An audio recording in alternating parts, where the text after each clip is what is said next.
the value of acceleration due to gravity is g1 at a height h equal to r by 2, r here radius of the earth from the surface of earth. It is again equal to g1 and a depth d below the surface of earth. The ratio d by r equal to.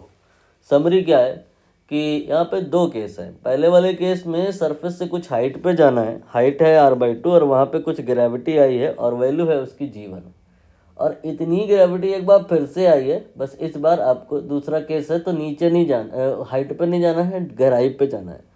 तो वो गहराई कितनी है ये पता लगाना है। I hope question आपको क्लियर हुआ होगा कैसे किया जाएगा। ये अर्थ बना लिया गया और अर्थ की सरफेस से यहाँ पर हम केस 1 की बात कर रहे हैं तो कुछ हाइट पे जाएंगे। ये हाइट अभी तो फिलहाल 0 है और अब हम ये कुछ हाइट पर आए, पॉइंट एक हमें मिला। सपोज करिए ए, यहाँ पर gravity according to the question g1 है और जो हाइट है वो यहाँ पे r बाई 2 के बराबर है। इस हाइट पर ग्रेविटी निकालने का फॉर्मूला होता है, वो हमें याद होना चाहिए। g at height equal to g at surface and then divided by 1 plus h by r whole square. g at surface you can write it only g and h ये आपका r by 2 है and divide by r whole square of that it will be equal to gravity at height, जो कि according to the question g1 के बराबर है।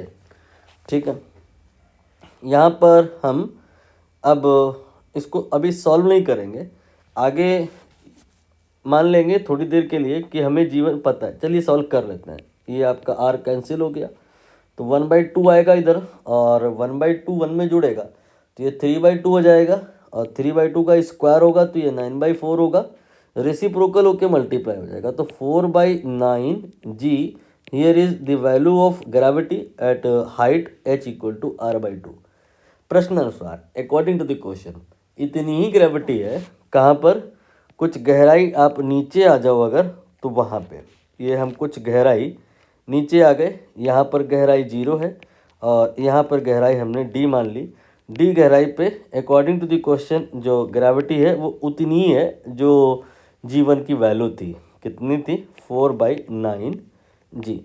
गहराई पर जो ग्रेविटी होता है उसका फॉर्मूला क्या होता है? वो होता है g1 माइनस d/r।